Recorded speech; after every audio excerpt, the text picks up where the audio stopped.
2 years in prison and 5 years on probation, going on to 6 years. Oh my God. And what was that for? It was for taking money. It was like, he explained it like boiler room kind of, where they would take money from people. She tells them that he had been in prison before for fraud, that he was on probation, and that he still owed restitution, almost $200,000 to several victims. He's been trying to get off probation, and it's just been nothing but problems the whole time that he's been trying to get off. People weren't happy that he was getting off probation because it's a lot of money he's got to pay back. She tells them that Mike was just about to get off on probation early, and the people that he had scammed money from were very angry and upset about this. Well, when you say people, who are you talking about? People that were involved with him before, or? A little bit of everything. He's constantly running into a lot of the guys that he was on probation with. It was a lot of money. It was $191,000 that he had to pay back. He's got all these sketchy characters from his past. Yeah, they're the ones. I guess somehow when he went away, some guys didn't go away. They left the country. You mean went away, he went to prison? Right. Okay. They left the country. And so somehow he was dealing with some of those guys because they thought that he owed them, and I don't know. She gave very vague details about, maybe people that could have been angry with him. She didn't provide law enforcement with much information at all. That's why I'm asking. If you know any names, then we can run these guys down and see what they know. I don't know if the one guy that I'm telling you about, Pasquale, if he also went away or if he didn't. She starts to kind of give names and tell them that there are possibilities of people that maybe had wanted to see Mike dead. Is it Pasquale or Pasquale? Pasquale. Then Dahlia starts spilling some of Mike's other secrets, like his substance abuse issues. He's recovering alcoholic. Dahlia tells detectives that her husband Mike struggled with demons, alcohol, and drugs. And so with him, it's very important to be like on a schedule and, you know what I mean, like have a system and very organized with everything. Get up every day, go to the gym, go to Starbucks. He would go to AA meetings. He felt was so important to keep regimented. He did that to make sure that he stayed sober. And in fact, Mike would have otherwise been at the gym with Dahlia, except he was recovering from liposuction surgery. We were supposed to go to the gym. Oh, both of you were supposed to go? He had like 2 blood handles removed from here. And so he was laid up. He couldn't exercise, he couldn't go to the gym. We haven't gone since his surgery, but every morning, 5 a.m., we're both at the gym. You're lucky. What? You're lucky you went to the gym. I don't know if you know, he was shot. He was shot twice. And I want you to know all this. Do you know this? Not exactly. I mean, they told me he was shot. He was found in the bedroom. He was shot twice in the head. She brought up every negative detail of his life in those moments after she learned that he had been killed. Well, you know, he's very, he used to be a drug addict. And what was his drug of choice? Crack. Crack? I'm going to be back. What I want to do is call right now. I'm going to go out and get in touch with the officers at the scene. I want to see if the house was burglarized. Okay. All right, just hang on for a second. Thank you. So when the police exit and Dahlia was still being videotaped, as they leave the room, she starts crying. A few moments later, the detective comes back in and he has one more question. There's no problems between you guys, no financial problems, with your family, you and him. No, there's nothing. In that police interview, Dahlia paints a rather rosy picture of their relationship. No problems, no drama. But what everyone would soon learn is there actually was trouble in paradise. Everything seems great. At least that's what Michael thought. What he didn't know is that Dahlia DiPolito had another man in her life.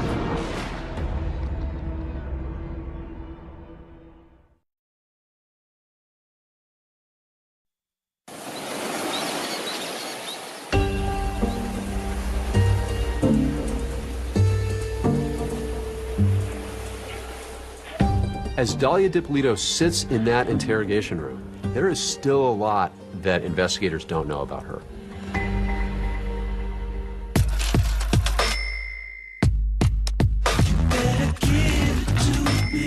She uses men to give her money or to get into their lives so then she could then extract their money from them. She knew how to use her sex appeal, and she had a lot of it, to get her way. And that's what she did very successfully with men, including Mike Dippolito. She wanted Mike's house. She wanted all of his money. She decided, hey, I got to figure out a way to get his stuff.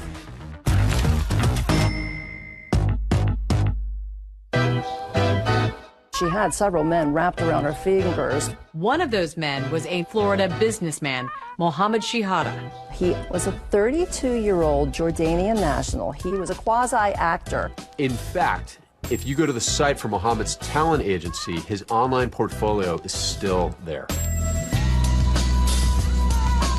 He really enjoyed playing poker and gambling in Las Vegas. How did you know Mohammed? I met him a long time ago. He had a convenience store business, and I had actually walked into his store. And that's where we struck up conversation, and we both had Middle Eastern background, and so we just ended up developing a friendship. And you stayed in touch for how many years? Throughout the course of maybe like 15 years. So you considered him a close personal friend? Considered him a friend. I wouldn't say close.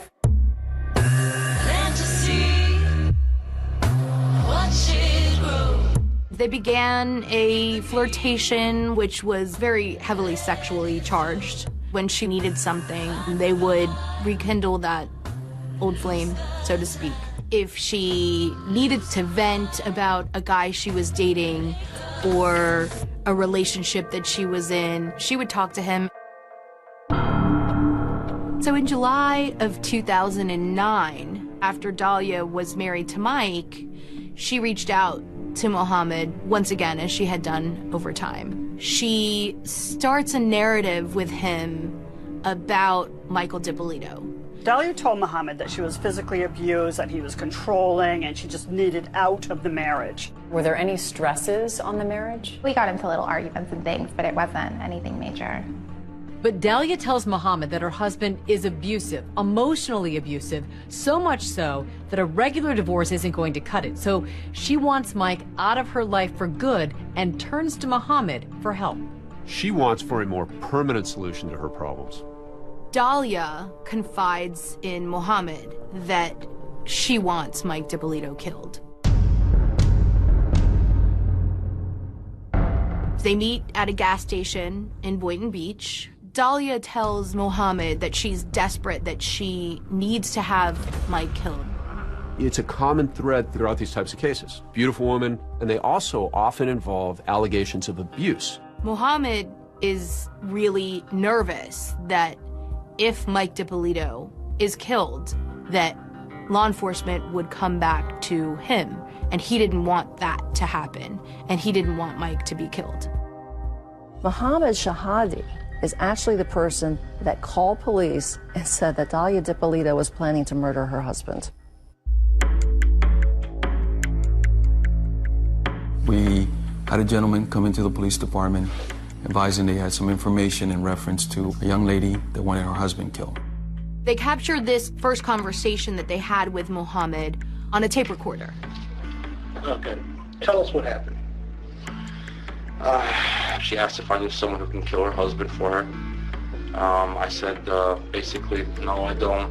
She tells me, though, he's the nicest, sweetest nerd, but you can't stand him. So at first we weren't sure what we had. Do you know where she lives? No. At the time, we didn't know what to believe. Her last name, I don't know. Here's a gentleman who walks in. According to him, he's had a sexual relationship with this young lady, but he wasn't sure exactly where she lived or her last name. She's maybe 5'6", 5'7", dark black hair, green eyes. She's a good-looking girl. Really good-looking girl, actually. The fact that somebody was going to get killed, it was bothering his conscience. Did she ask you to find someone for her? Yes. So after that first interview law enforcement realizes that they're gonna need to talk to Mohammed again. What cops want Mohammed to do next is bold and risky. They want to set up a sting. They say, we want you to put a wire on, and we want you to get her to outline this plan to kill her husband. So Mohammed morphs into a confidential informant. We have the informant contact the suspect by phone and set up a meeting so we can ID her. The mobile gas station was one of those places where they've met before in the past, so we decided to make that the location. All right, you good to go? Yeah, I'm good to go. All right, good. So police outfit Mohammed's car with some cameras, and they put a wire on him. Hey, what's up? And a few seconds later, she begins talking about getting her husband killed. There's no small talk. Mohammed and Dahlia launch right into a secretly recorded conversation detailing Dahlia's murderous intentions. At first, it seems like her motive might be Mike's money. Honestly, you work seriously gonna kill him over that much money? It's not even over like it's not even about money. Dahlia has no idea that every word coming out of her mouth is being caught on camera. Okay, well, all I'm trying to say is this guy's a professional. It's not all he does is get it done, that's it. Right. This is where he actually says he was going to introduce her to a hitman. I know him, you know, like, he's good at it. We realized that this guy was credible. But now, how am I supposed to know what day he's going to do it? We were shocked how easily she talked about getting her husband killed. He might tell you, oh, like, to get out of town or something for a day. I'm not going out of town. You even hear during the conversation her talk about no one would ever believe that she could be capable of murder. His mom is not going to get suspicious of you or anything like Why that. me? You know, knowing somebody, you know, nobody's going to be able to point a finger at me. She ended up bringing $1,200 in cash. She believed that that money was going to be given to the hitman to buy a gun. Yeah, All right, I'll try. She also bought 2 pictures. I have a picture of him right now. You're sure everything else is okay? Yeah. You're sure? Yo, what more sure can you want? You're planning a murder. Come on, stop, yo. She's made a down payment on death. And now Dahlia DiPolito is about to come face to face with the assassin. But little does she know, she is walking into a trap.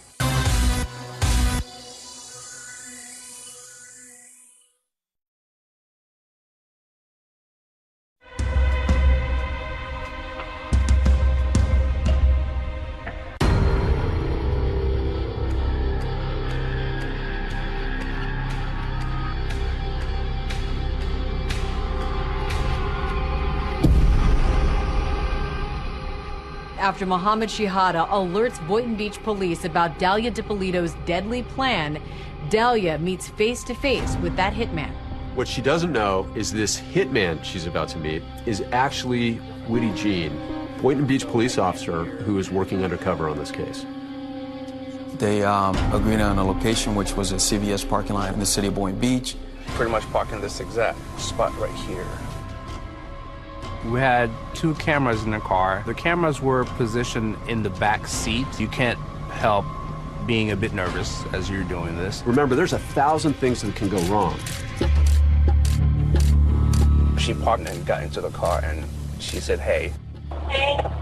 Dahlia shows up to the meeting with Witty, and she's wearing a cute little sundress. She's almost flirtatious with him in the car. We wanted to make sure that she caught my attention in my eyes. The way she was dressed, pretty much, I'm like, okay, you know, she wants to show off her body. So, you know, I have to give her a compliment. I told her, hey, you know, you look good. Hey, you look good. She clearly thought she was talking to a hitman, and to her, this was something that had to be done. How sick we got everything going. Well, that's up to you. I mean, it is on my 15. We were shocked how easily she talked about getting her husband killed. She gave me definitely a sense of urgency. You cannot wait to make it happen. If you're going to make it happen, you have to make it happen this week. I'll give you a quick breakdown of what I've done so far. We talked about money, how much money she's going to pay me. At one point she said, well, I thought that I already gave you the $1,200. $1,200 went to buy my gun, okay, and $200 for other people to do things. Right. You know what I mean? When I had to explain to her, $100 is nothing. I had to buy a gun, I had to buy a phone, I had to buy this car. As she starts talking, what's going on in the minds of the police officers is, wow, this woman is real. This plot is real. As a matter of fact, I've already spent more money, just to get it here. Right. Trying to tell her, look, however, which way you want it done, I'll do it. So I just want to make sure that, this is what you want. Sure you want to do. When she's meeting with the hitman, he's telling her, look, there is no turning back. When I leave you today, you have no way to reach me. I explained to Dahlia that after today, she wouldn't be able to find me to cancel this whole plan that we put together. When it's done, you're not going to have an opportunity to change your mind. And that's when Dahlia DiPolito says the phrase that goes around the world. I'm positive, 5,000% sure. Okay. No, there's no, I'm determined already. I'm positive, 5,000% sure. Her line is classic. I am 5,000% sure, right? So it's, she is so committed to this. 5,000% sure.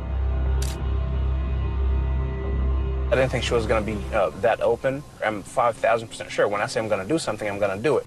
A lot tougher than what I look. I know you're like, oh, what a cute little girl, whatever. But I'm not. So she told me she may look like an innocent little girl, but she's a whole lot tougher than she looks.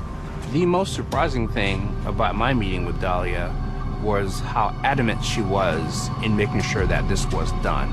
All right, well, good morning. By the time you get back from the gym, you're going to find a dead body in the house. All right?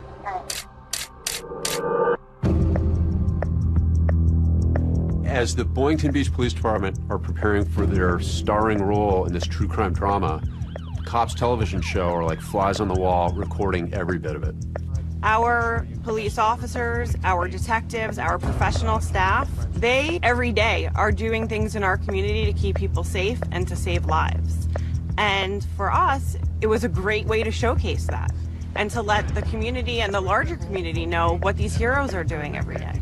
Now, the Boynton Beach Police say that show had been interested in their department for several months. And arguably, their cameras never captured a scene quite like this one. They are about to hit the jackpot. Everybody knows why we're here. Chachi, you and Brian will go with me. Frank or somebody will call the wife. Just like the undercover instructed her to leave the house, she did. And she grabs a smoothie, and she grabs her purse, and she says, bye, Mike, and she goes off to the gym. Dahlia is at the local LA Fitness, but back at her condo, police are there setting up an elaborate trap. That looks good. I like it. We've had set up a fake crime scene around the house, yellow tape around the streets, around the house. We make it look like her husband had gotten killed inside the house. At 6:21 a.m., as Dahlia DiPolito was working out, that's when she misses that call from the sergeant at the Boynton Beach Police Department. Sergeant Ramsey, can I help you? Is this Miss DiPolito, please? He intentionally pronounces her name wrong to throw her off. Once he got her on the phone, told her that something had happened and we needed her to come to the house. They needed to break some news to her. No, ma'am, I need to talk to you. Ma'am, I'll tell you everything you need to know when you get here. As Dahlia approaches, she sees what's really a crime scene. She sees police, tape blocked off. So the condo is surrounded by police cars. There's a crime scene van, there's crime scene tape, her apartment's roped off with the tape. The front door to the townhouse is wide open with black fingerprint dust everywhere. Dahlia arrives from LA Fitness from going to the gym. And she rushes up. Dahlia DiPolito doesn't know she's being set up right now. Really buff police sergeant tells her, your husband has been murdered. Is your husband Michael? Okay, I'm sorry to tell you, ma'am, he's been killed. Before the words are even out of his mouth, she starts crying. And he even hugs her, and she figures she's got them wrapped around her finger just like all these other men. And little does she know, her world is about to come crashing down. I tell you, ma'am, he's been killed. Going into his arms. She's wailing. As I watch her breakdown, as she starts to cry before the word killed is even said, This was the role that she had practiced. And the play acting continues when they get Dahlia into that interrogation room. Everyone was in character that morning, including the undercover police officer, Woody Jean, who suddenly appears in the interrogation room to make a cameo appearance of his own. You know who this guy is?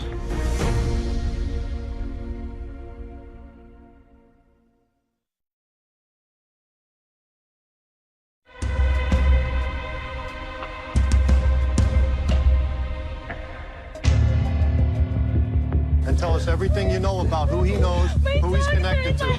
Don't worry, we've already taken care of dogs with animal control for right now. Everything's under control.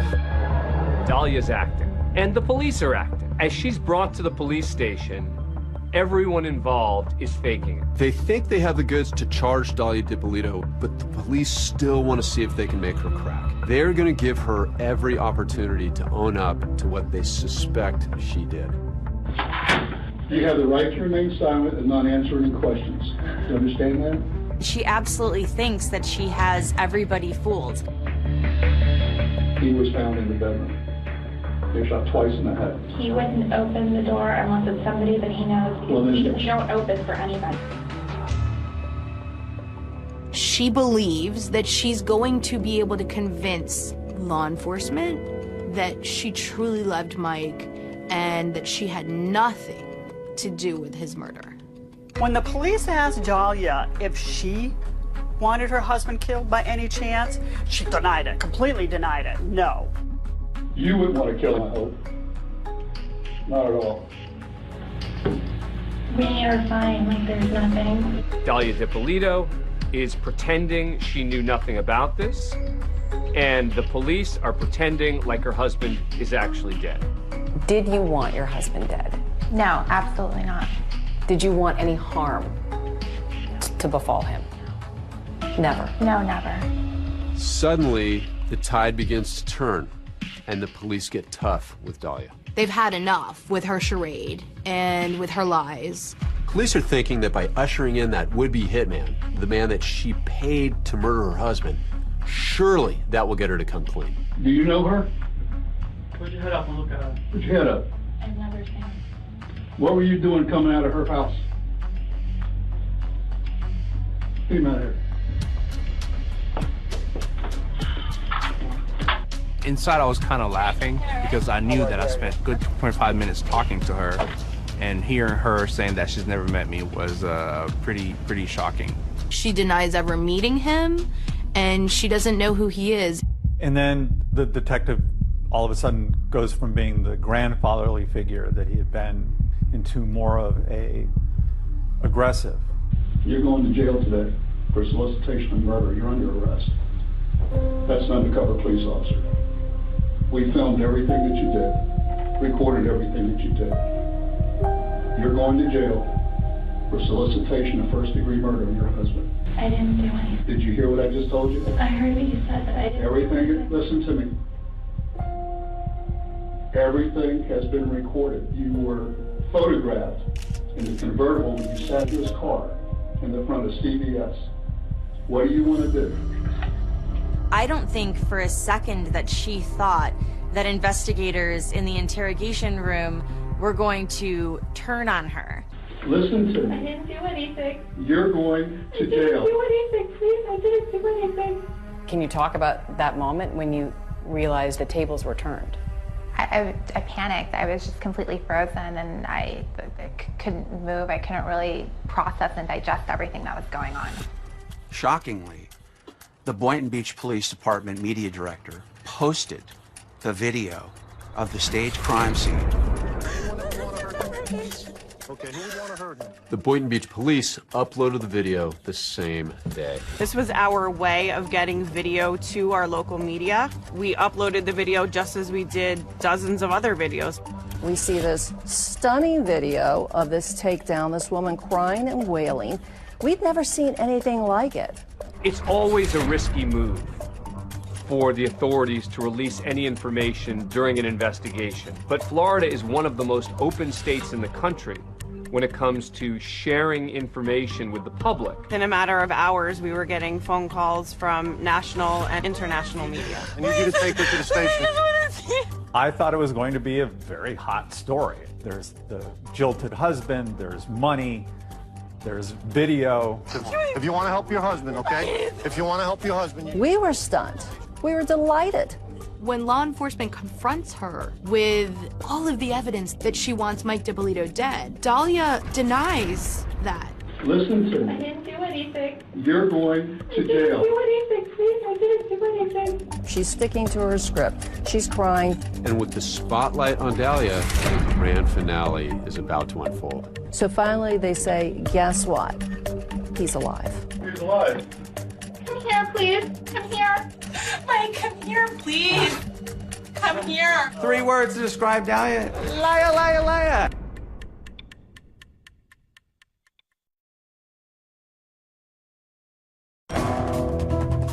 Give me 3 words to describe yourself. Who is Dahlia DiPolito? Understanding, sweet, and compassionate.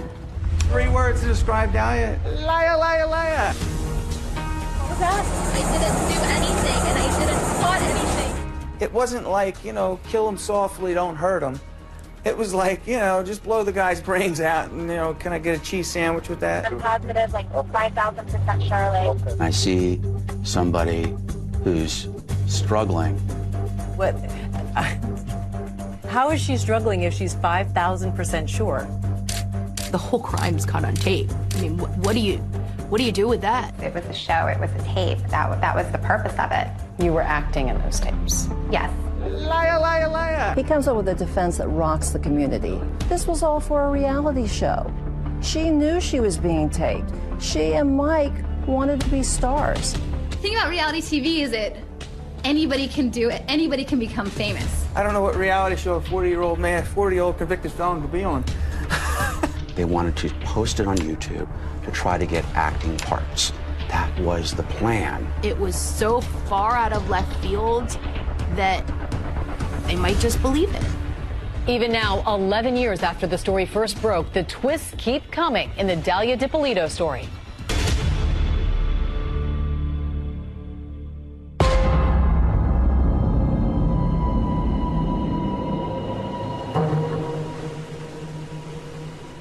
On August 5th, 2009, Dahlia DiPolito's life changed forever.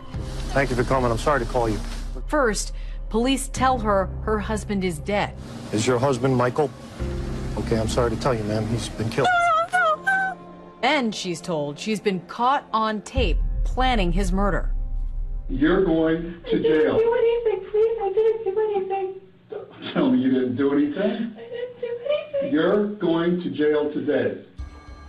You kept saying, I didn't do anything. Just over and over and over again.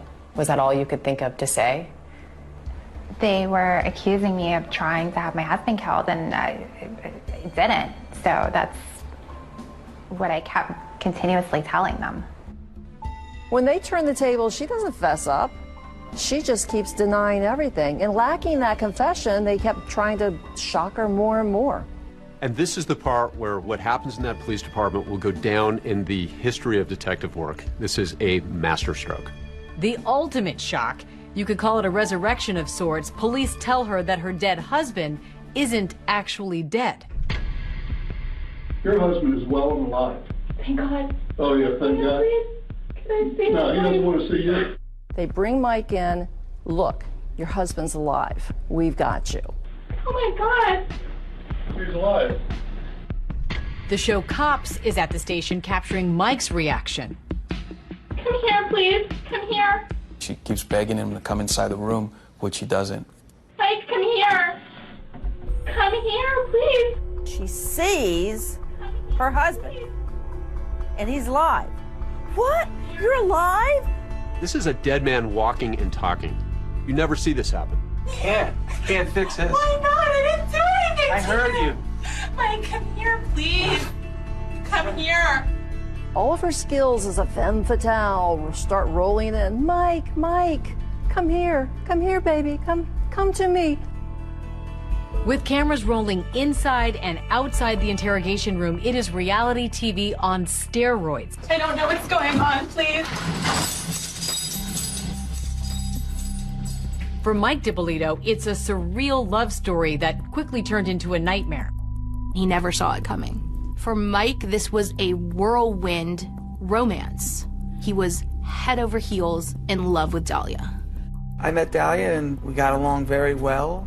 There was never any friction. We never argued. How can I say? Our sex life was incredible. Meanwhile, the entire time she's plotting behind his back. There's this side to his wife he has no idea about. Mike DiPolito insists that the accusations made by Dahlia DiPolito that he was abusive are totally false. Still, Dahlia secretly wants out of the relationship. And authorities say if she can get out with a pile of Mike's money, that's even better. Mike DiPolito still owed $191,000 restitution, and he was on probation for decades. If he could make that restitution, he could make an argument to get off probation. But he says Dahlia told him she could help him with that. Dahlia said, if you can come up with $100,000, I will take $91,000 of my own. I'll put it with your money and we'll send it to the lawyer together. It was her responsibility to wire the money to Mike's lawyer. She says she's helping him. He thinks that she is.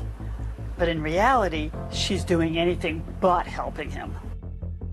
Soon Mike notices odd things are starting to happen. Before I met her, I don't think I had a run-in with the police since I've been home from prison. I meet her, I'm running into the cops more than I ran into the cops probably ever in my life. Mike will soon find out that someone is trying to frame him for crimes he didn't commit. On 2 occasions, drugs were planted in his vehicle. Mike decides to take Dahlia away for a couple of days to the Ritz-Carlton. Mike is stopped by a police officer, and the police officer tells Mike that they had received an anonymous call saying that he was dealing drugs out of his Tahoe. He goes, do you mind if we search? I said, absolutely, go ahead. He searched the truck, didn't find anything. It was very odd. And then the next day, I go to get gas in the truck, and I find a bag of pills. It looked like cocaine in there, and that's when that hit me. I said, wait a minute. You know, somebody put this in my truck and called the police on me. They just didn't find it. Authorities say Dahlia figures he's an ex-con, and if she can get him sent away for drugs, he'll be gone for a really long time, and she's home free. I remember I looked at Dahlia, I said, did you put drugs in my truck? She adamantly denied it, so I let it go. Fine, fine. But you know, every instinct's telling me that it doesn't make sense. In fact, according to authorities, what she's really trying to do is get Mike DiPolito out of her life. And that $100,000 he'd given to Dahlia, she was supposed to wire it to his lawyer, but she hadn't. I knew clearly she stole my money. She's telling me she's going to get it back, and I'm doing everything in my power to believe her. He just stays in the relationship. He seemed to be, I don't know, for lack of a better word, a chump for love. Your ex-husband Michael claims you stole a lot of money from him. Money that was supposed to be used to pay his restitution. Did that happen? No, it's money that he was hiding. Police say that after her plot to try to get him jailed doesn't work, she ups the ante. One morning, he gets a knock at the door. We knocked on his door, and we actually woke him up. All I see is a bunch of cops, and I'm like, oh boy. I go downstairs. Police department, open your door. I hesitantly open the door. First, he didn't know what was going on. I thought they were there to arrest me. And we ended up telling him what we were there for. You have to come with us. Your wife's going to have you killed today. Your wife has hired a person to kill you. Relax, just take it easy. Clearly, this just hits him like a ton of bricks. I mean, he literally takes a step back. We ended up taking him out of the house and driving him straight to the Boynton Beach Police Department. They already know why we're here. Your wife hired somebody to kill you. I also played a little bit of audio where she says, hey, I'm 5,000% sure that I want him killed. I'm positive, like 5,000% sure. It wasn't like, you know, kill him softly, don't hurt him. It was like, you know, just blow the guy's brains out and, you know, can I get a cheese sandwich with that? Even from behind bars, Dahlia is not finished trying to manipulate Mike DiPolito when she makes an astonishing phone call. Hello? Hey, it's me. Yeah, what's up? Nothing, Mike. Please come here. Is she ready to confess, or is this something else? Everybody asks me, why'd you take the phone call? I had to take the phone call.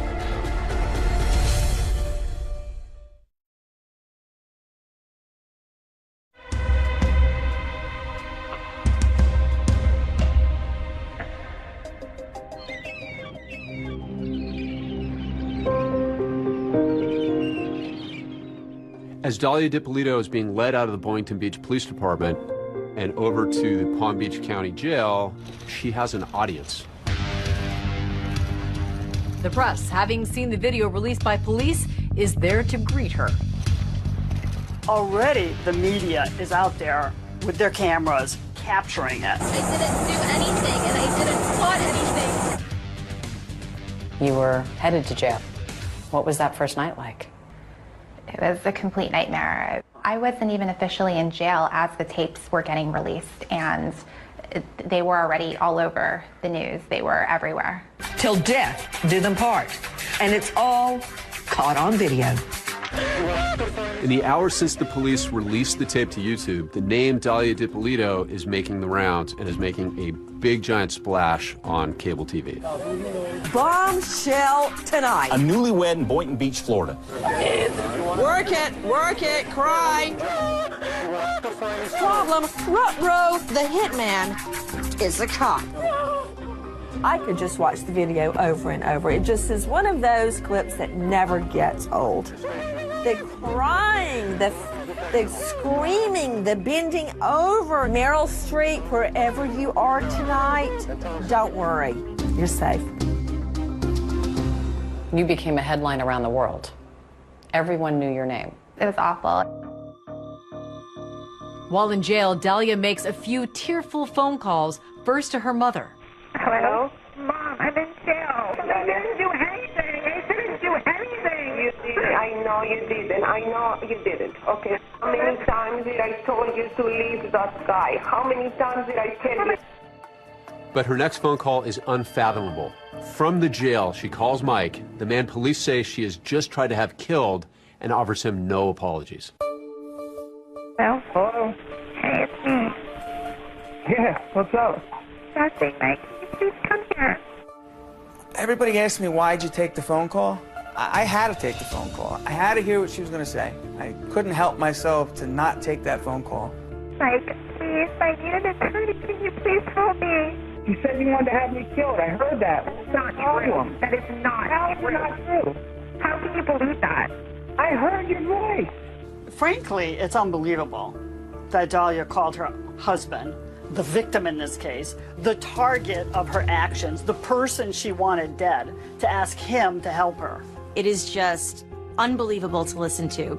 The fact that she thought that she could demand that Mike help her is just on another level. And he's even trying to give her advice as to what to do while she's in jail. You're going to be ran around in there for a little while, a couple days. You need to just try and just go with it. And keep to yourself and don't say a lot. I know she's never been in there before. I mean, it's not a nice place. I tried to tell her, stop acting, you know, the way you're acting, or you're going to have a rough time in there. Like, I love you. Everybody treated me awful good. Things get spelled out for Mike that he was a very lucky man. Prosecutors say that Mike actually survived an earlier attempt on his life. When Mohammed Shihada was giving a statement to police, he told them that Dahlia had poisoned Mike's Starbucks iced tea with antifreeze. So law enforcement, they just ask him, was there ever an incident with iced tea? And Mike then realized that he was a lot closer to his demise than he ever realized. She went out and came back with some Starbucks iced teas. I take a sip and I spit it out so fast. It was terrible and I didn't think anything of it. I only took one sip. I was sick for about 2 weeks. Dahlia's attorney said she never poisoned Mike. Mike doesn't end up helping her find an attorney, but the attorney she does find ends up presenting one bizarre, wacky, intriguing defense. It was a stunt.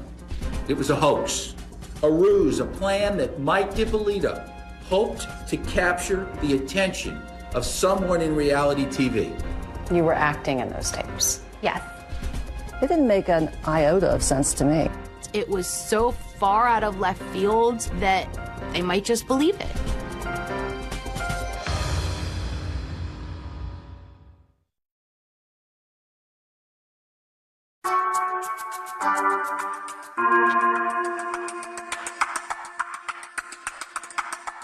We begin with the trial of a Florida woman arrested for plotting to kill her husband. Your trial. Can you describe what that experience was like for you? Confusing, really difficult. The cameras were there. The TV shows were actually filming the whole thing as I'm entering the courthouse. Dahlia DiPolito entered the courthouse in a buttoned-up white sweater to meet the men and women who will likely decide her fate. I have never had a case as a prosecutor that was so strong. I'm a lot tougher than what I look. I know you see me and you're like, oh, what a cute little girl, whatever. But I'm not. You will see how determined she was to have Mike DiPolito, her husband, killed. In opening statements, the prosecutor, Elizabeth Parker, wants to make sure these jurors don't believe that Dahlia is this little innocent figure and that she is a much darker, more evil person. He asked her, "Are you sure you want to kill him?" Without hesitation, as if she had ice running through her veins, she says, "There's no changing. I'm determined already." My biggest concern, the evidence seemed to be overwhelming. But you have Mike, who's got a shady past. I knew the defense would make him out to be a con man. Please tell us your name. Michael DiPolito. What's awesome about this case is that the jury actually gets to hear from the victim. In a plot to kill somebody, the victim is almost always dead. I don't know how to explain it. I just don't know how to explain it. He was a likable character. I knew that I just needed to get him on the stand for long enough to have the jury like him too. What did you think of your marriage? I thought it was great. I was having fun with my wife. It's getting off probation, I thought. Did the defendant seem happy? Yes. He completely owns up to his past. I'm a convicted felon.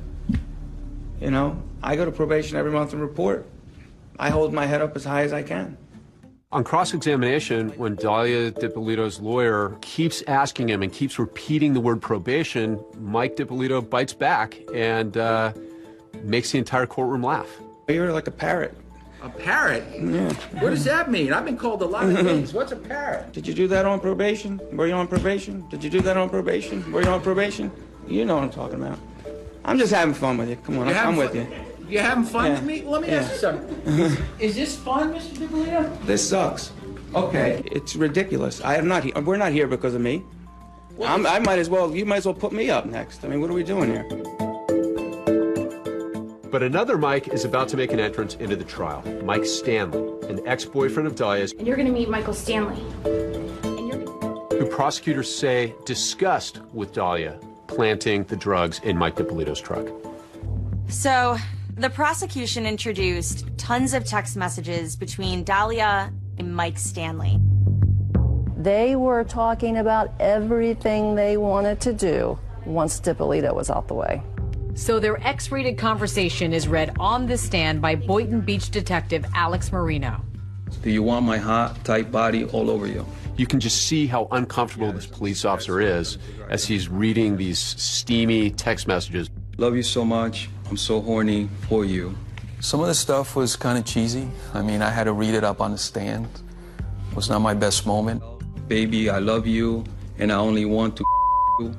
She's telling Mike Stanley, once this guy's gone, you and I can have the life we've imagined. I will have Michael's money, we'll have this condo, everything will be good. Greed was the very basic core of why Dahlia did this. Parker says when Dahlia's plan to put her husband back in prison failed, that's when she took things a step further. Yeah, but killing somebody, come on. Nobody's going to be able to point a finger at me. Determined already. I'm positive, like 5,000% Charlotte. Okay. After the prosecution arrest, now it's the defense's turn, and they are going to use that infamous video for their own purposes. That's where this novel defense theory came into play, a defense theory that was actually a little hard to believe. The plot for the contract killing of Mike DiPolito was never real. He comes up with a defense that rocks the community, which is, this was all for a reality show. She knew she was being taped. She and Mike wanted to be stars. So they came up with this idea, and it was all a hoax. It was Mike DiPolito's idea, and Mike DiPolito was in on it, and she's not guilty. It was a stunt. It was a hoax, a ruse, a plan that Mike DiPolito hoped to capture the attention of someone in reality TV. Dahlia's lawyers claim that Mike and Dahlia DiPolito wanted to be famous. They wanted to be like the stars of Cheaters or Jersey Shore. Salnick presents a computer forensic expert who found that Dahlia had searched reality shows on her computer. The website name is, it says, welcome to realitytvcastingcall.com. It fits with his obsession about his appearance, his vanity, and others might be interested in his reality. I was shocked. I mean, where was the evidence that this was a reality show plot? Dahlia, listen to me for a second, okay? I didn't do anything. I didn't do anything. At no time does she ever stand up and say, well, hold on a minute. This was all Michael, Muhammad, wait a minute. This is all a setup. We were all acting, right? Wouldn't be that the first thing out of your mouth if you're about to be arrested? And not only that, Mike DiPolito strenuously denied that it had anything to do with reality TV tryouts. Did you ever have aspirations to be on a reality show? No. Did you ever act out any scenarios with a defendant for a reality show? No. It was the dumbest thing I've ever heard. I couldn't even believe they made something like that up. I don't know what reality show a 40-year-old man, 40-year-old convicted felon could be on. This defense received a fair amount of eyebrow raising. She didn't want to kill her husband. She just wanted to be on a reality show. A pretty shocking twist in the case of the Florida wife caught on tape taking a contract out on her husband. Well, we got to bring in our legal analyst, Dan Abrams, on this one. And Dan, all of us just shook our heads when we heard this. I've seen a lot of wild and crazy defenses in my day, and this is certainly one of the wildest and one of the craziest. The reaction to this defense was, are you kidding me? This is an almost impossible defense to win. And so I think in order for it to succeed, Dahlia DiPolito would have to take the witness stand. Judge, the defense is going to rest. But Dahlia does not end up testifying. It was a daily, yes, you're going to testify, no, you're not going to testify. And Did you want to testify? Yes, I did. She's like poison candy. Attractive on the outside, but deadly on the inside. I was confident in the case that I had presented. I was truly concerned that it was such a bizarre defense. I've been advised that the jury has reached a verdict. Except this was nowhere near the end of this story.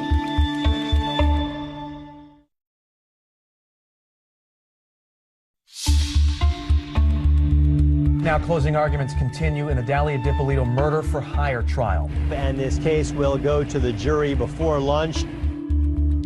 It was a typically hot day in Florida, but that is not why Dahlia DiPolito was sweating. She was facing up to 30 years behind bars. Waiting for the verdict. What was that like? It's nerve-wracking. It's just really stressful, really tense. I've been advised that the jury has reached a verdict. The jury took just 3 hours to come to a decision. We find the defendant guilty of solicitation to commit first-degree murder. I was numb. It wasn't at all what I was expecting to hear. I never had the impression or the understanding from my attorney that losing was a possibility. Everything was always, you know what, we got this. Wow. We have really good poker faces, apparently. We all just said, well, she's guilty. Yeah. It was just kind of unanimous. And the defense didn't present anything that really represented this was for a reality TV show. And she said, I am 5,000% sure. And that did it for me. There is absolutely no moral justification for your conduct. It was pure evil. I'm sentencing you to 20 years in the Department of Corrections. I looked at her in that courtroom and I just said to myself, man, this is sad. I wish we were never here, and as far as the sentence, I'm 5,000% happy with it. That seemed to be it. Case closed, except this was nowhere near the end of this story. Everybody thinks, bye-bye, Dahlia, that's it. But turns out she got an appeal. In the last hours, the Black Widow, Dahlia DiPolito, set to walk free. The appeals court tosses out the conviction. Dahlia's lawyers argue there was a problem during jury selection. And then, 3 years later, a court agrees. And so Dahlia DiPolito is getting a new trial. Were you surprised? The first piece of good news throughout the whole process. So now we move on to Dahlia round 2. That's right, she's coming back a second time. And this time, there's a new cast of players. For this second trial, Dahlia hires 2 high-profile lawyers she's seen on TV, Mark Eiglarsh and Brian Claypool. Defense attorney Brian Claypool, nice to see you both. I am 5,000% sure Dahlia DiPolito is innocent. Dahlia's new lawyers allow her to speak publicly for the first time, and that's when I had the opportunity to exclusively interview her. Your every move is monitored. Clearly, the strategy was for Dahlia to try and undergo a bit of an image rehabilitation. When people hear the name Dahlia DiPolito, what do you think comes to mind? Everything negative. Give me 3 words to describe yourself. Who is Dahlia DiPolito? Understanding, sweet, and compassionate. Because it was a pre-trial interview, Dahlia's lawyers wouldn't let her discuss certain parts of the case, particularly those videotapes. I'm positive, like 5,000% sure. Okay. Did you hire a hitman to kill your husband? No. How do you explain then what we saw and what we heard on those videotapes? I'd like to be able to explain that to you right now, but I can't because the attorneys legally have told me that we're saving that for our day in court. In our interview, Dahlia's lawyer, Brian Claypool, reiterated that reality TV defense that we saw in her first trial. Dahlia, her ex Mike, and this gentleman Mohammed were all part of this collaboration to put together a YouTube video of a scene where they're hiring somebody to kill somebody. They wanted to submit that, post it on YouTube to try to get acting parts. That was the plan. It got out of control. I'm positive, like 5,000% sure. 5,000% sure, not 100% sure, not 1,000% sure, but 5,000% sure. How do you explain that? I look at that video and I see somebody who's struggling with whether she's really sure. She's struggling? What? Why? Well, how is she struggling if she's 5,000% sure? Well, you might find that humorous, but when I hear people say they're sure, I'm 110% sure. She's trying to overcompensate. As for Mohammed, he denies working with Mike and Dahlia to make a video to try and get acting jobs. Mike DiPolito says he's never even met Mohammed. What do you say to people who say you're just denying the undeniable, that this is an open and shut case? That now with the attorneys that I have, so much is coming to light to where it would just be insane to not believe me. The tape it was a show, it was a tape. That was the purpose of it. You were acting in those tapes? Yes. But you're telling the truth now? Yes. Why should we believe you? Because it's what happened. It's the truth. Dahlia DiPolito escorted into court by her attorneys for her second trial. Dahlia's second trial is going to shock a lot of people in a number of ways. Claypool dropped this bomb. He just throws off like it's nothing. And by the way, if you send her to prison, you're going to be separating her from her infant son. What infant son?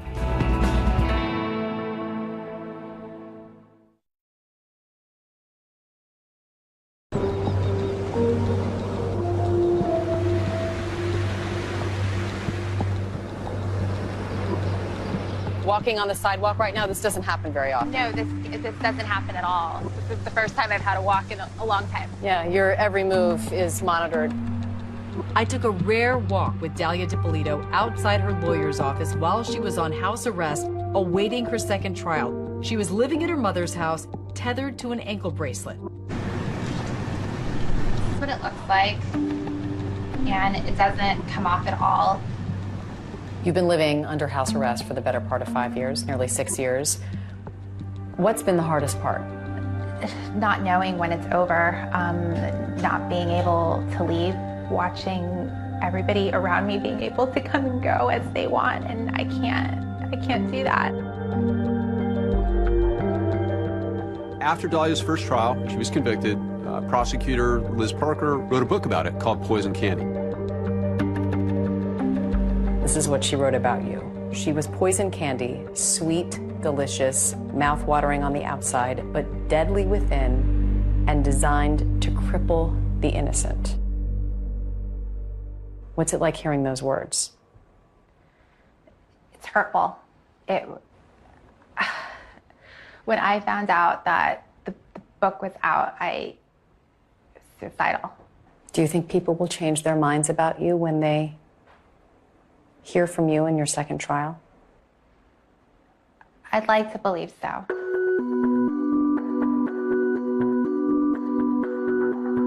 It's at a pretrial hearing, part of an attempt by her lawyers to get the case dismissed, where Dalia finally has her chance to tell her side of the story under oath. Raise your right hand. Do you swear to tell the truth, the whole truth, and nothing but the truth? You take the witness stand on my right. It's not unusual at all for a defendant to take the stand in a pretrial hearing as long as it's not in front of a jury. Good afternoon, Ms. DiPolito. She actually takes the stand, and she gets up and describes that I was acting, she says. I was acting. We worked together on an acting project. We were all going to work on an actor's presentation to put up on social media. That did not go well for Dalia. Under cross-examination, the prosecutor, he just tore her story apart. He was, okay, first of all, where's the script? Where are the notes? Wouldn't you have production notes? Where was your script this day? What do you mean, where was it? It wasn't there. We looked at the script and we didn't take it with us.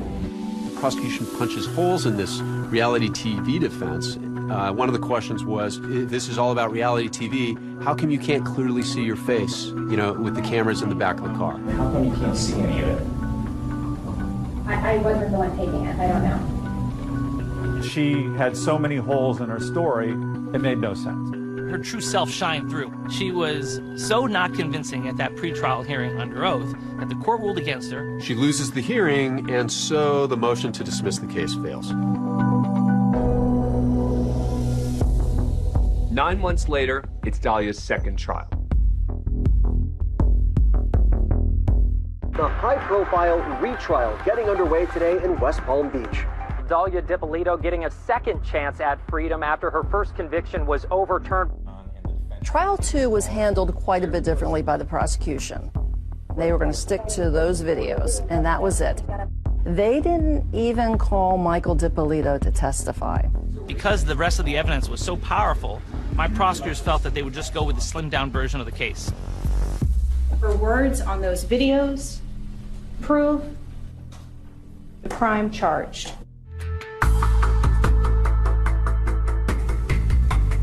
In the second trial, Dalia's lawyers abandoned this reality TV defense. The defense focused on the misconduct, they said, of the Boynton Beach Police Department. They were trying to flip the script and put all the blame on the police. So far, no mention of that reality show acting defense that she had talked about previously. Gone is this reality TV nonsense. Now they're leveling their charges against the Boynton Beach Police Department because Boynton Beach had brought cops in. Bad boys, what you gonna do? That opening theme song, Bad Boys, is so synonymous with the show, a show that is supposed to put a spotlight on the good work police do every day. Bad boys, what you gonna do? What you gonna do when they come for you? At the beginning, the Boynton Beach Police Department really wanted to highlight their professionalism by participating with the Cops television show, but at the trial, The defense really hammered them and went after them, effectively putting them on trial. This is a fake crime scene, right? Right? Yes. It's all pretend, right? Yes. It's all made up, right? Yes. And you think that's a good use of taxpayer money? My opinion doesn't matter.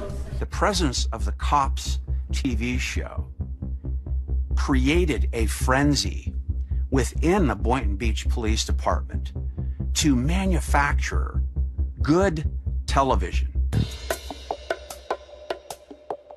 They tossed Dahlia Dippolito under the bus. They made this way more than it ever was. And they could care less about her constitutional rights. The Boynton Beach police say there was no wrongdoing and they were just trying to gather evidence. Cops filming with the Boynton Beach Police Department had nothing to do with this investigation. It was just a coincidence as far as timing was concerned. Then the defense pulls out its ace card, and it's a showstopper. Claypool gets up, he's making this dramatic closing argument, and he just throws off like it's nothing. Give her that freedom back to go home to her family and her infant son. By the way, if you send her to prison, you're going to be separating her from her infant son. We all sort of are like the reporters in the back row. We're all sort of like, look, did I just hear that she has a child? The latest bombshell was dropped last night during closing arguments. Turns out it was the appliance repairman. He came to her house, they fell in love, she got pregnant, and she had a baby, all on house arrest. And right now, we're on verdict watch in the Dahlia Dippolito retrial. I think there was a general expectation that she would be convicted. A bombshell announcement in the murder-for-hire case against Dahlia Dippolito. We, the jury, feel that we cannot reach a unanimous decision. The jury telling the judge late today they are deadlocked. I must declare a mistrial at this time. There were 3 votes for guilty and 3 votes for not guilty. Courtroom shocker, Dahlia Dippolito walking out a free woman after a judge declared a mistrial in her murder-for-hire retrial. I can count on one finger the number of people in this country who felt we even had a chance in this case. Whenever you don't get a conviction, you're disappointed. But I knew that we had a great team and we would do it again and perhaps do it a little differently. Immediately after trial number 2, the state attorney, Dave Ehrenberg, said, "We are taking her to trial again." There was not a second when we thought that we would let her go free. Not a second. Prosecutors vowing to try her a 3rd time. And so now we're going on to Dahlia Chapter 3. This is the 3rd time Dippolito has been on trial for this murder-for-hire case.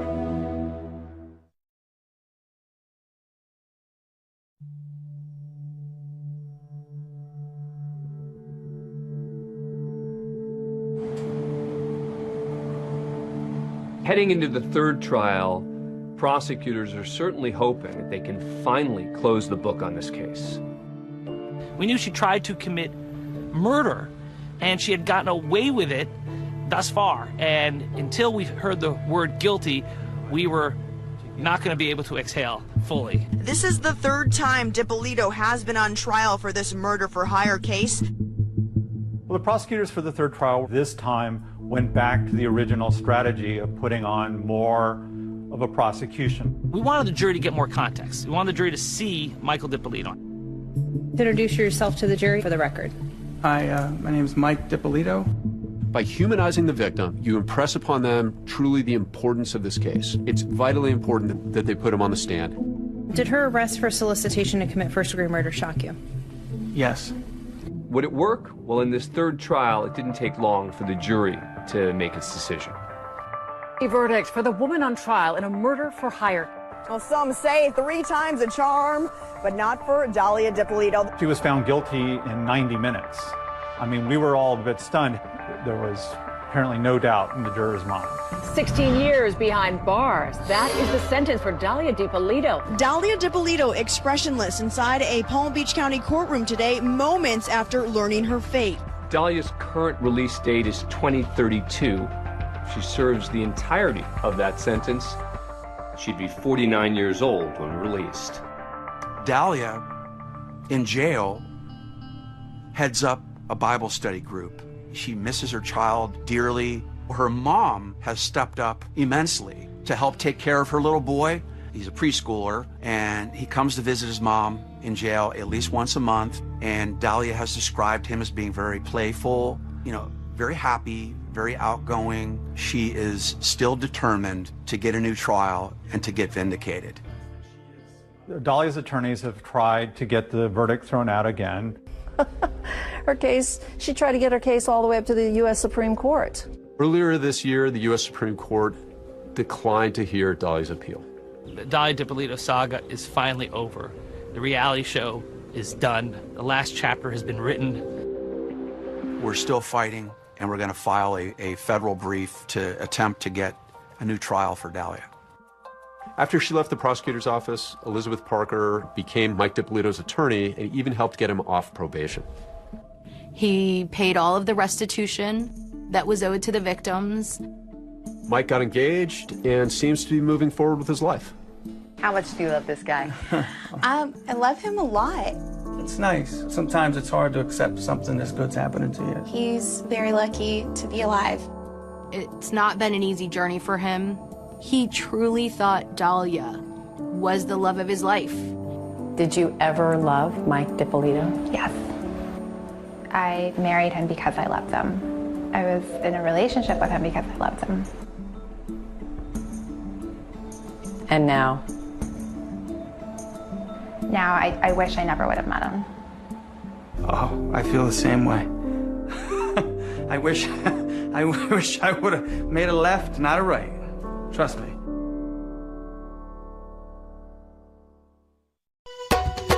दुनिया दो दिन दी बंदावे मौत दमाल दुनिया दो दिन दी दुनिया दो दिन दी बंदावे मौत दमाल दुनिया दो दिन दी आए कर तू कुछ ख्याल दुनिया दो दिन दी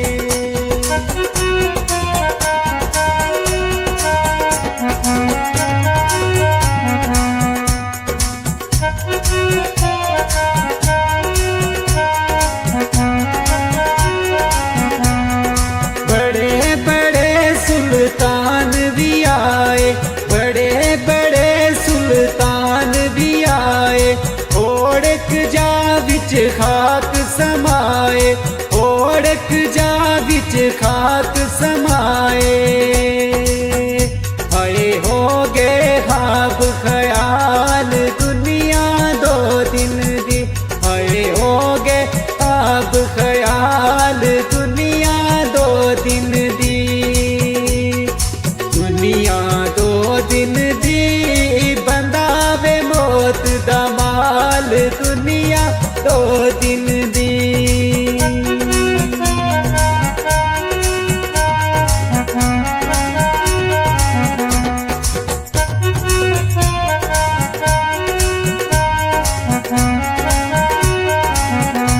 ऊंचे लम्हे महल बना दे ऊंचे लम्हे महल बना दे दगा फरेब ते जुल्म कमा दे दगा फरेब ते जुल्म कमा दे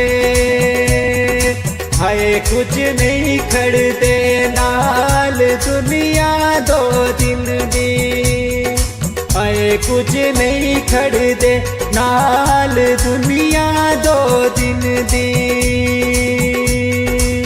ओ दुनिया दो दिन दी बंदावे मौत दमाल दुनिया दो दिन दी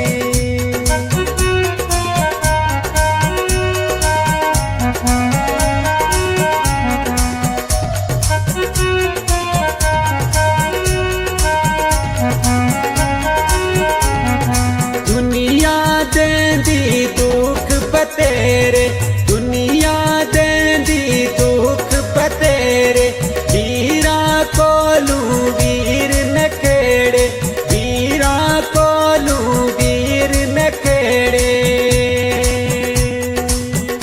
आए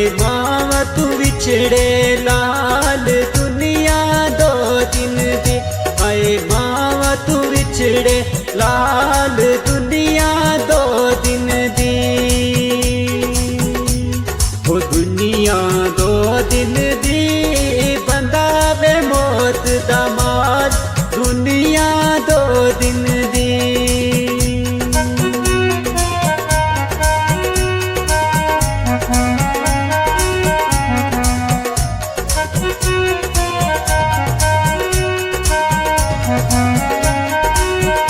सुख दे सजना सारे संगी सुख दे सजना सारे संगी नस जांदे जद आवे तंगी नस जांदे जद आवे तंगी हाय कोई नहीं गम दा प्याल दुनिया दो दिन दी ओह कोई नहीं गम दा प्याल दुनिया दो दिन दी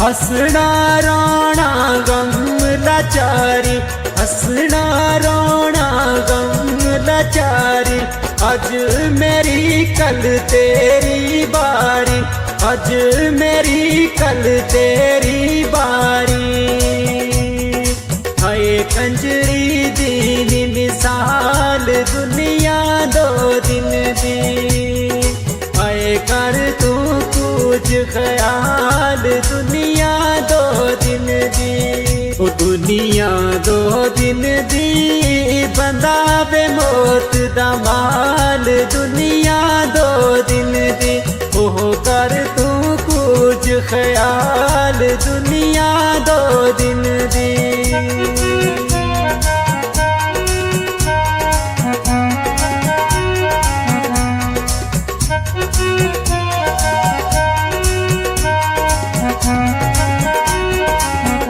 पुत वे तुड़ा नी मिट्टी दा वीरा पुत तुड़ा नी मिट्टी दा वीरा अपना आप संभाल बशीरा अपना आप संभाल बशीरा हाय मिट्टी मिट्टी दा माल दुनिया दो दिन दी हाय मिट्टी मिट्टी दा माल दुनिया दो दिन दी हाय कर तू कुछ ख्याल दुनिया दो दिन दी हाय कर तू कुछ ख्याल दुनिया दो दिन दी ओ दुनिया दो दिन दी बंदा मिट्टी दा माल दुनिया दो दिन दी हाय कर तू कुछ ख्याल दुनिया दो दिन दी हाय कर तू कुछ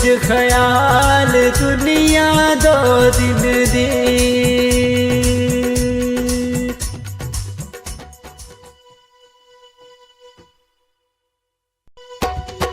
दुनिया दो दिन दी बंदा वे मौत दा माल दुनिया दो दिन दी दुनिया दो दिन दी बंदा वे मौत दा माल दुनिया दो दिन दी आए कर तू कुछ ख्याल दुनिया दो दिन दी